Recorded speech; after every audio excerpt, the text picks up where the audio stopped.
Hello friends, welcome to my channel Neha Rana blogs. कैसे हैं आप लोग? आई होप आप सब लोग बढ़िया होंगे, मस्त होंगे। मैं भी बढ़िया हूँ। दोस्तों, मेरे शहर में पानी भरपूर मात्रा में भगवान जी बरसा रहे हैं। 4 दिन हो चुके हैं, 3 दिन हो चुके हैं कि कपड़े घर में सूखे नहीं हैं। पूरे घर में कपड़ों का अंबार लगा हुआ है। आप मेरे सर के ऊपर देख सकते हैं, आप मेरे दाएं बाएं सब जगह देख सकते हैं। जहां जो जगह मिली मैंने वहां कपड़े डाल दिए हैं, क्योंकि एक दिन आप नहीं धोए, 2 दिन आप नहीं धोए। लेकिन ऐसा तो नहीं हो सकता ना, आपको डेली वियर तो धोने ही पड़ेंगे। तो मैंने सारे कपड़े धोए मशीन में, ड्रायर भी लगाया, लेकिन कपड़े सूखने का नाम नहीं ले रहे हैं। अब फिलहाल जैसे तैसे करके 3 दिनों में कपड़े सूख गए हैं। थोड़ी सी स्मेल आ रही है, क्योंकि दोस्तों आप कपड़े कितना ही पंखे में सुखा लो, लेकिन थोड़ी एक धूप वाली जो खुशबू होती है ना, वो अलग ही वाइब्स देती है। और जो कपड़े आप अंदर सुखाते हैं ना, आप उसमें कितना ही आप आप सर्फ यूज़ कर ले, लेकिन जब कपड़े आप इस मौसम में कमरे में सुखाते हैं, अंदर सुखाते हैं पंखे में, तो थोड़ी बहुत स्मेल रहती है। और पर कोई ना, कपड़े तो सूख ही गए हैं। अब मैं इन कपड़ों को उठाऊंगी, इनको तय करूंगी। और दोस्तों, ये शीशा लगा हुआ है बड़ा वाला, इस शीशे को आज मैं करूंगी साफ, क्योंकि ये बहुत गंदा हो रहा है दोस्तों। इसमें चेहरा भी ठीक से नहीं दिख रहा है, इसलिए इस शीशे को मैं करूंगी साफ। अभी करूंगी, थोड़ी देर पहले आपसे गपशप कर लूं दोस्तों। एक्चुअली भी दोस्तों, ये शीशा मेरा बड़ा वाला जो है, ये मेरा लगा हुआ है साउथ फेसिंग करके। और कहते हैं बड़ा शीशा करके साउथ फेसिंग में नहीं होना चाहिए, और इसी वजह से इस शीशे पे मैं हमेशा पर्दा डाल के रखती हूँ। क्योंकि कहते हैं वास्तु के अकॉर्डिंग साउथ फेसिंग शीशा नहीं होना चाहिए, हमेशा नॉर्थ की तरफ शीशा लगाना चाहिए। लेकिन अनफॉर्चुनेटली जब हमारा ये घर बना, तो मेरी बिना परमिशन के, मुझे नहीं पता था, और ये शीशा कब जाके यहाँ पे टक लग गया।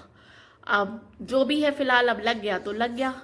और यहाँ कोई ऐसी स्पेस भी नहीं है, क्योंकि वॉश बेसिन वहाँ है, तो शीशा लगना भी वहाँ ज़रूरी है।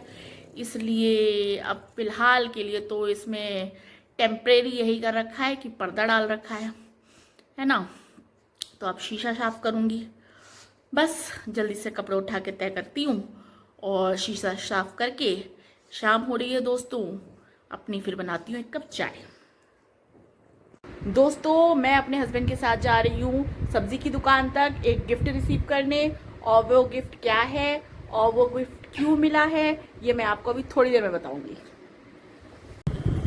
फ्रेंड्स, जोरदार बारिश हो रही है, और जोरदार बारिश के बीच बाइक से हम भीगते हुए दोनों मियां बीवी गिफ्ट रिसीव करने जा रहे हैं, क्योंकि किसी ने बहुत प्यार से ही गिफ्ट भेजा है, और इतने फ़ोन किए हैं उस गिफ्ट को रिसीव करने के लिए कि मजबूरन हमें बारिश में, देखिए बिल्कुल अंधेरा हो रखा है, कुछ नहीं दिखाई दे रहा है, लेकिन फिर भी हम वो गिफ्ट रिसीव करने जा रहे हैं। उस गिफ्ट की कहानी क्या है मैं आपको थोड़ी देर में बताती हूँ।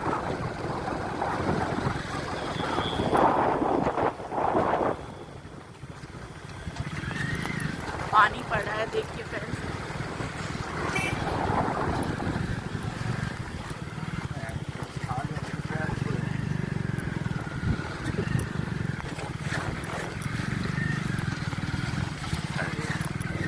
चलिए मैं शॉप पे पहुंच के गिफ्ट रिसीव करती हूँ, क्योंकि बारिश बहुत तेज हो रही है।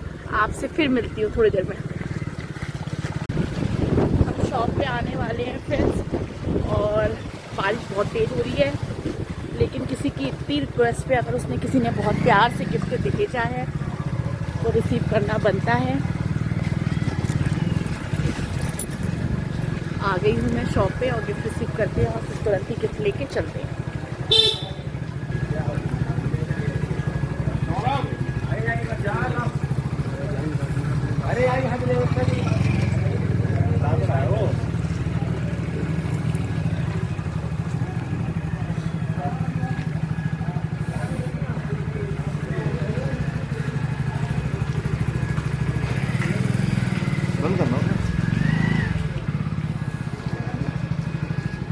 दोस्तों, हम घर आ चुके हैं, और गिफ्ट की अनबॉक्सिंग हमने वहीं वेजिटेबल शॉप पे कर ली थी। और गिफ्ट ये मिठाई का पैक है, और ये मग है। और की कहानी ये है फ्रेंड्स कि मेरे हस्बैंड ऑफिस जा रहे थे सुबह, तो उनको क्या कहते हैं उनके आगे एक बाइक सवार थे कोई, तो वो अपने फ़ोन पे बात कर रहे होंगे, और बात करते करते उन्होंने अपनी पॉकेट में मोबाइल रखा होगा। तो उनको उनको ऐसा लगा होगा कि उन्होंने अपनी पॉकेट में वो मोबाइल रख लिया है, पर वो उन्होंने पॉकेट की बजाय वो सड़क पे गिर पड़ा। और वो मेरे हस्बैंड क्योंकि उनके जस्ट पीछे थे गाड़ी में, ऑफिस टाइमिंग्स थे उस समय, तो मेरे हस्बैंड ने देख लिया, उन्हें आवाज भी लगाई, पर उन्होंने सुना नहीं, उन्हें सुनाई नहीं दिया क्योंकि ट्रैफिक इतना होता है रोड पे। और फिर उन्होंने क्या कहते हैं, मेरे हस्बैंड ने गाड़ी रोक के वो मोबाइल उठा लिया, इस पर्पज से कि जिसका भी वो मोबाइल होगा वो फोन करेगा और मेरे हस्बैंड उसको वो मोबाइल दे देंगे। और वो एप्पल का हैंडसेट था पूरा, और मेरे हस्बैंड मतलब उस मोबाइल को उठा के ऑफिस चले गए। फिर सुबह ही मतलब जब ये वारदात हुई तो मेरे हस्बैंड का मेरे पास फोन आया, बोले ऐसे ऐसे है और जिसका फोन होगा उसका मतलब मेरे पास कॉल आनी चाहिए, तो मैं उसको ये हैंडसेट वापस कर दूंगा। ये तो खैर मुझे सब पता था सुबह, क्योंकि ये जब वारदात हुई ऑफिस पहुंचने के बाद मेरे हस्बैंड ने मुझे ये सब कुछ बताया। और अब मतलब हुआ भी ऐसे ही कि जिनका वो हैंडसेट था उन्होंने इन्हें कॉल की, मतलब उन्होंने अपने मोबाइल पे कॉल किया होगा, तो इन्होंने रिसीव किया, तो इन्होंने बताया होगा कि ऐसे ऐसे मेरे पास है आपका मोबाइल, और आप जो है अपना बता दीजिए एड्रेस, या तो आप मेरे ऑफिस आ जाइए या आप अपना बता दीजिए, तो मैं आपको आपका हैंडसेट दे दूंगा, मोबाइल दे दूंगा। तो फिलहाल क्या कहते हैं, वो भैया जो थे ऑफिस इनके गए और अपना हैंडसेट रिसीव करा, और इतना मतलब ऐसे हो गए कि पता नहीं क्या। देखिए फ्रेंड्स, आज के जमाने में ना मोबाइल सेट ना, मतलब मोबाइल अगर किसी का खो जाए ना तो वो पागल सा हो जाता है, क्योंकि बात मोबाइल की नहीं होती, सिर्फ उसमें जो डाटा होता है ना वो इतना इम्पोर्टेंट होता है, ये आप और हम सभी जानते हैं। तो वो मोबाइल तो उनको मिल गया, और जिनका वो मोबाइल था वो एनडीआरएफ के जवान थे, और अभी नए नए वो इस शहर में आए हैं, उनको यहाँ का कुछ ज्यादा पता नहीं था, वो चांस की बात थी भाई, किसी के भी हाथ वो मोबाइल लग सकता था, और हो सकता था कि वो मोबाइल नहीं देता, उसका कुछ मिसयूज होता। लेकिन मेरे हस्बैंड ने वो मोबाइल उनको दे दिया, और रखा भी मेरे हस्बैंड ने उठाया भी इसी पर्पज से था कि जिसका भी वो हैंडसेट होगा वो जाके या तो उसको उसके अगर उस फोन आता है मतलब उसके घर पहुंचा के आएंगे, या वो कॉल करेगा तो उसको दे देंगे। तो ये हुआ। अब उसका वो ऑफिस लेने आया वो बंदा इतना मतलब एहसान मान रहा उस चीज का कि आपने मेरा मोबाइल दे दिया, मोबाइल दे दिया। वो अपने घर इनवाइट करके गया, और फिर वो कि नहीं भैया, ये इनके पास, मेरे हस्बैंड के पास ऑफिस में कई फोन आए दोपहर में भी, फिर शाम को ये जब ऑफिस से आए तब भी फोन आया इनके पास कि भैया ऐसे ऐसे करके। वो यहीं शहर में मतलब नई उनकी शिफ्टिंग हुई है, तो इन्होंने कहा होगा आप कहाँ रहते हो, तो उन्होंने बताया होगा, तो यहाँ हम तो ये रहते हैं, तो हम यहाँ हर हर हर मतलब सब जगहों से यहाँ परिचित हैं। तो उन्होंने जो थी एक हमारे घर के पास एक वेजिटेबल शॉप है जहाँ से हम अपना वेजिटेबल्स लेते हैं, तो उन्होंने उस शॉप पे हमारे लिए ये गिफ्ट और मिठाई का डिब्बा वहां पे छोड़ा होगा। और उनका फोन फिर आया जब ये ऑफिस से आ गए कि भैया आप ऐसे ऐसे, आप मतलब आपने मेरा कितना मतलब नुकसान होने से बचा लिया, मेरा कितना इंपॉर्टेंट डाटा था उसमें मोबाइल में।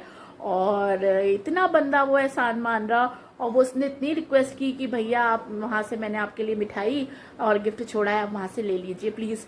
उसने मतलब इतना रिक्वेस्ट किया। देखिए गाइस, बात गिफ्ट की नहीं होती, बात गिफ्ट देने वाले की नियत की होती है।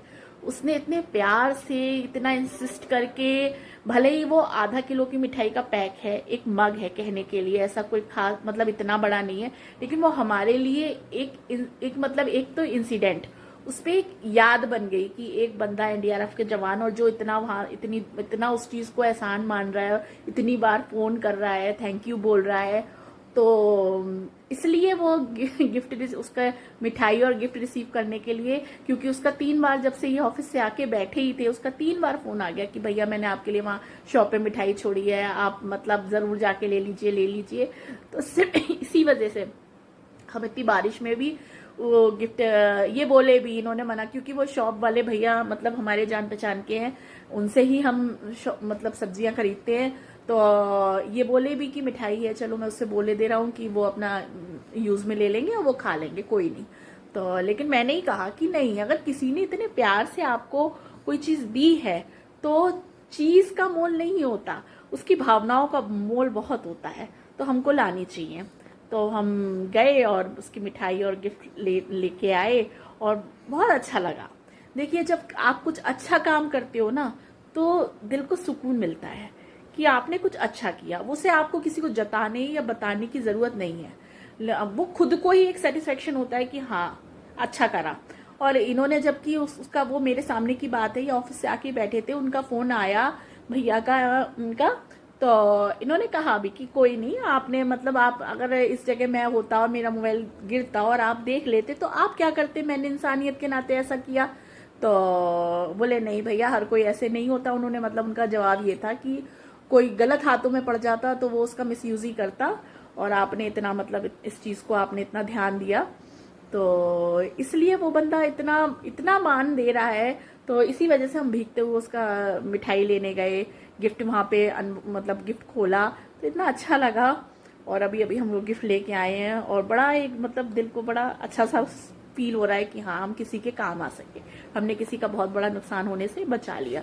क्योंकि देखिए आजकल गाइज हैंडसेट की इतनी वैल्यू नहीं है, क्योंकि हैंडसेट तो फिर भी हम जैसे तैसे खरीद ही लेते हैं, लेकिन उसके अंदर जो डाटा फीड होता है ना, वो सबसे ज्यादा इंपॉर्टेंट होता है। और ये चीज तो हम आप समझ ही सकते हैं, आजकल की दुनिया में बिना मोबाइल के तो 1 घंटा नहीं गुजरता हमारा और आपका, और उसमें कितना डाटा होता है, कितने नंबर्स होते हैं, कितनी चीजें होती हैं, अगर वो इधर से उधर हो जाती है ना तो कितनी दिक्कत हो जाती है।